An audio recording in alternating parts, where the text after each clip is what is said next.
Queridas hermanas, ahora que tenemos la experiencia del aire acondicionado apagado, yo creo que uno descubre el ruido que hace el aparato. Y quiero empezar esta reflexión con ese hecho tan sencillo.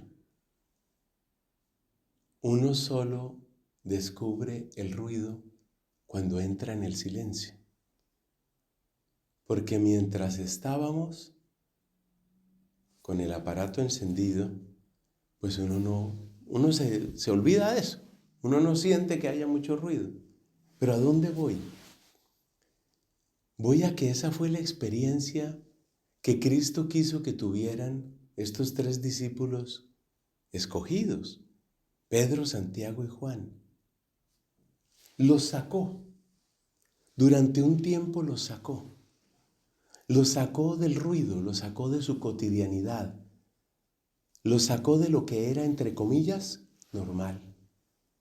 Y los llevó a una situación diferente, a un ambiente diferente. Los llevó a una montaña alta y los llevó a presenciar una escena que quedaría grabada para siempre en su recuerdo. Efectivamente, el apóstol San Pedro en una de sus cartas, me parece que es la segunda, hace referencia a este momento. Lo cual es muy bello porque muestra cuánto le impactó a Pedro haber vivido esto. No podía ser de otra manera.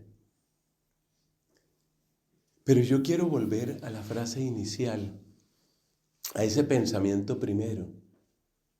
Solo el silencio nos hace descubrir en cuánto ruido hemos vivido.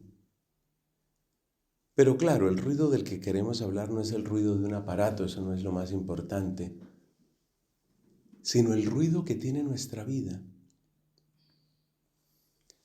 Y yo quiero en este momento invitarles a que pensemos cuáles son los ruidos que tenemos por dentro.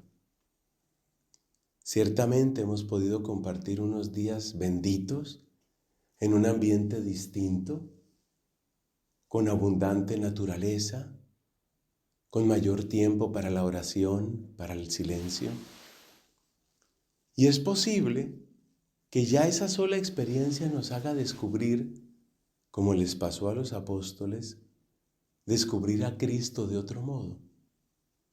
Pero qué bien preguntarnos, ¿cuáles son mis ruidos?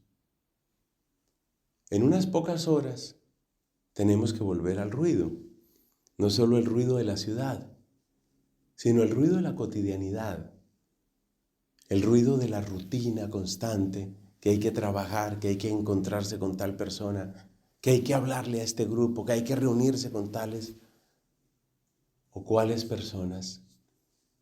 Antes de volver a eso, preguntémonos cuáles son nuestros ruidos. Y solo hay una manera de salir del ruido, siguiendo la comparación con el pasaje de hoy. Y esa manera es subir.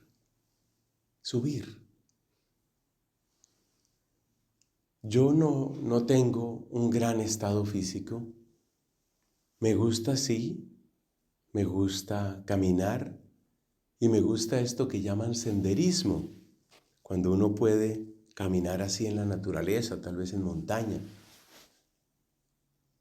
Yo admiro a aquellos que tienen la disposición, el tiempo y las fuerzas para hacer verdaderos ascensos. La gente que sube altas montañas. Y algunos de ellos cuentan que lo que más les impacta es precisamente el silencio. Es el dejar atrás el ruido. Gente que ha subido a altas montañas, el Kilimanjaro, allá en África, el Aconcagua, en Argentina, el Everest, en Nepal. Subir y estar en ese silencio profundo. La única manera de salir del ruido es subir, pero claro, como estamos hablando de estas realidades espirituales, tenemos que referirnos al ascenso espiritual. Hay que subir. Y esto nos lleva a otra pregunta. ¿Me atrae la altura? Por supuesto, la altura espiritual. ¿Cuál es la altura espiritual? Se llama la oración profunda. Se llama la amistad íntima con Dios. Se llama la santidad. Yo pienso que muchos de nosotros, quizás todos, al iniciar nuestra vida religiosa, sentíamos el llamado de la altura. No es infrecuente escuchar que una postulante, un novicio, dicen palabras como estas: quiero ser santo. ¿Eso qué es? El llamado de la altura. Pero a veces, con el tiempo, uno pierde esa voz, la pierde en el ruido del mundo. ¿Cómo se va a subir a la altura si no es la voz de Cristo diciéndome, sube, sube? Si no es la voz de Cristo la que me está llamando, la que me está trayendo, pues no subimos. Y si no subimos, seguimos sumergidos en el ruido de nuestros intereses, de nuestros problemas, de nuestras preocupaciones, de nuestras pequeñas satisfacciones. Hay que subir. Como gracia especial de esta misa, le voy a pedir al Señor que nos renueve su llamado a la santidad. Por encima de cualquier otra cosa, el llamado a estar con Él, el llamado a amarlo, a servirlo, el llamado a obedecerle y sobre todo, el llamado a ponerlo en primer lugar. Ponerlo en primer lugar en nuestra vida. Porque básicamente, ¿qué es el ruido? El ruido básico es todo lo que le quita el primer lugar a Dios. Y según enseña San Juan de la Cruz, que es un comentario que he hecho en otras ocasiones, hay dos cosas que nos quitan la mirada de Dios. Una es lo que San Juan de la Cruz llama las flores, y otra es lo que él llama las fieras. Esos son los ruidos, las flores y las fieras. Las flores, ¿qué son? Son aquellas cosas, amistades, placeres, personas, culturas, lugares, que nos resultan tan atrayentes que nos fascinan. Nos fascinan. Esas son las flores. Muchas de esas cosas en sí mismas son buenas. Yo he contado mi testimonio y he dicho siempre, en este mismo retiro comenté algo de eso, he dicho siempre que yo caí en idolatría de la ciencia y siempre aclaro, la ciencia no es el problema es uno que se vuelve idólatra. Y se vuelve idólatra cuando uno absolutiza el conocimiento científico como único conocimiento válido. La idolatría de la ciencia. Entonces, ahí hay un ruido, es una fascinación. Pero así son muchas otras cosas. Uno puede fascinarse, por ejemplo, por una persona, y entonces, si uno es consagrado y uno se fascina y se fascina demasiado por una persona, hay un momento en el que seguramente entrará en colisión con el voto de castidad. Incluso si no hubiera pecado sexual como tal, si uno está demasiado fascinado con una persona y tiene que pasar mucho tiempo con esa persona y tiene que recibir mucho afecto de esa persona, ya ahí evidentemente entró en colisión. Ese ruido llegó a tapar el llamado de Dios, la voz de Dios que te llamaba a una consagración. Ahí se ve el ruido, ese es el ruido de las flores, de las fascinaciones, las cosas que nos atraen. A uno le puede atraer, por ejemplo, dentro de una determinada cultura, a uno le puede atraer, por decir algo, el bienestar. Uno está bien, entonces uno se vuelve cómodo. Y uno está fascinado fascinado con su bienestar, con su comodidad, y pierde disponibilidad, y pierde generosidad, y pierde agilidad, porque está muy cómodo. Todas las culturas tienen cosas buenas y cosas malas. Y las cosas buenas lo pueden fascinar a uno. Uno se puede fascinar, por ejemplo, en esta cultura. Pues yo, ustedes saben, tengo familia aquí y he venido pues tantas veces. Uno conoce un poco lo que es esta cultura. Uno le puede fascinar el individualismo, porque al fin y al cabo es yo haciendo de mi vida lo que a mí se me dé la gana.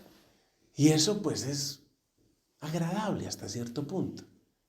Se paga también un precio de soledad, pero a veces a uno no le importa tanto la soledad. Entonces uno puede caer en una fascinación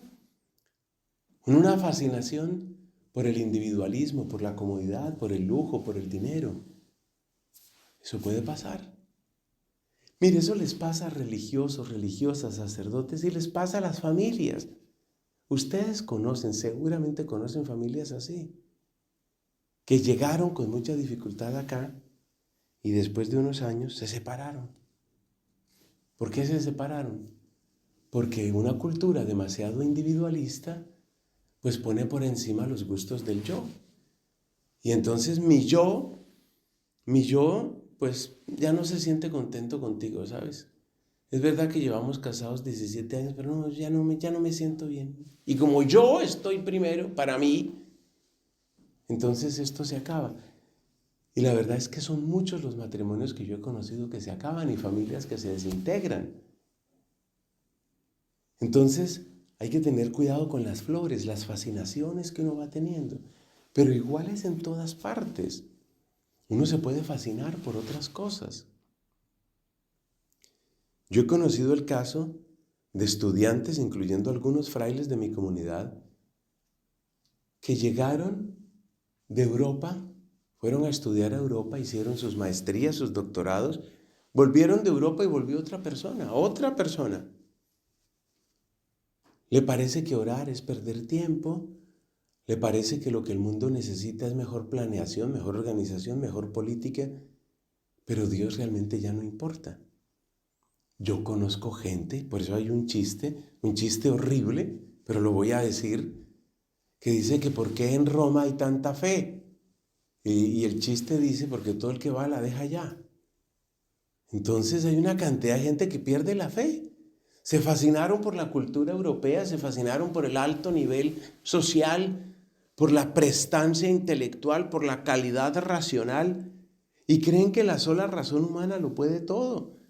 Y se fascinaron por eso. Y eso hace ruido. Entonces uno tiene que hacerse la pregunta de cuáles son mis flores, cuáles son mis fascinaciones.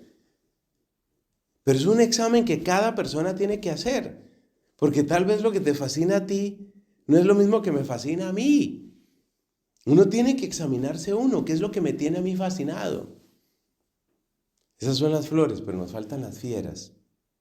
Las fieras, según San Juan de la Cruz, son los miedos que uno tiene. El temor a perder, el temor a tal vez quedarse solo, ser el último, el temor a ser un perdedor. Decíamos en una de nuestras predicaciones que el mundo trata de que nosotros nos sintamos anormales y nos sintamos solos y nos sintamos perdedores. Entonces cada vez que le sacan a uno la banderita de tú eres un perdedor, uno tal vez se asusta. Entonces vienen los miedos, viene el susto, el miedo que uno tiene. Uno se asusta. Y ese susto nos vuelve cobardes.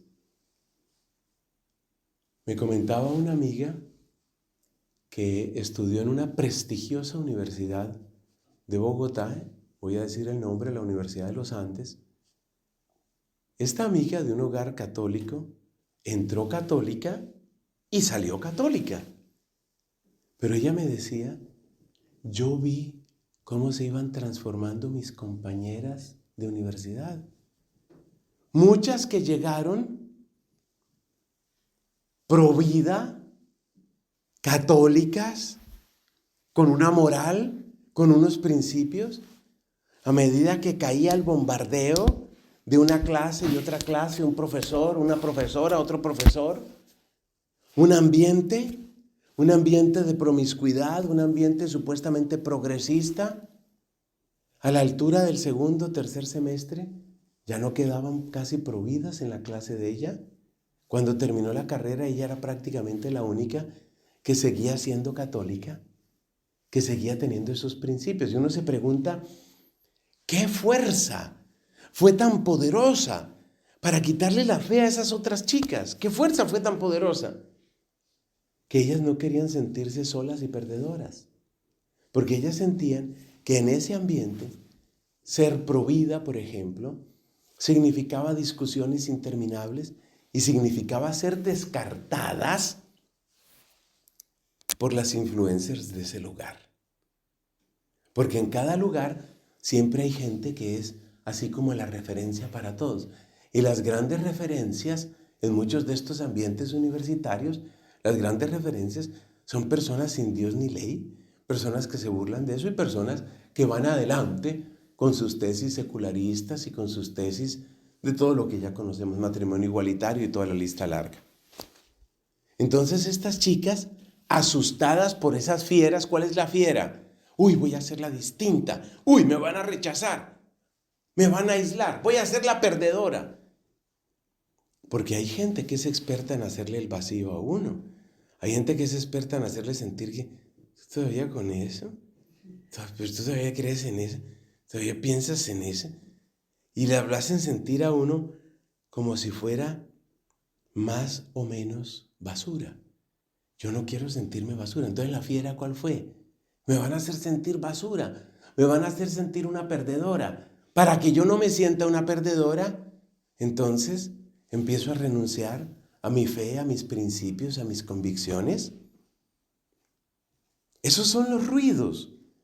Los ruidos son las flores y las fieras. Y uno tiene que preguntarse cuáles son los ruidos que yo tengo en mi vida. Porque esos ruidos son los que me impiden escuchar la voz del Padre que dice, mire lo que dice la voz del Padre. Este es mi Hijo, mi escogido, escuchadlo, escuchadlo. Yo no estoy oyendo a Cristo, porque aunque parezca raro, estas flores de las que habla San Juan de la Cruz son flores que hacen ruido. Y por supuesto, esas fieras hacen ruido. Entonces el ruido de las flores y de las fieras no me deja oír a Cristo, que es el Hijo, que es el escogido, al que hay que oír. Yo no lo estoy oyendo. Y no lo estoy oyendo porque estoy fascinado con mi comodidad, porque estoy fascinado con mi bienestar, porque estoy fascinado con un modo de vida y además estoy muy asustado que me vayan a excluir, muy asustado de ser raro, de quedarme solo y de ser un perdedor. Así que este pasaje, yo pienso que es una providencia de Dios que nosotros terminemos el retiro con este pasaje, porque esto no solo nos invita a continuar en una vida de oración y de búsqueda de santidad, sino que esto también nos advierte dónde están los peligros. Y esos peligros, pues definitivamente son tan reales en nuestra época como lo fueron reales en otro tiempo.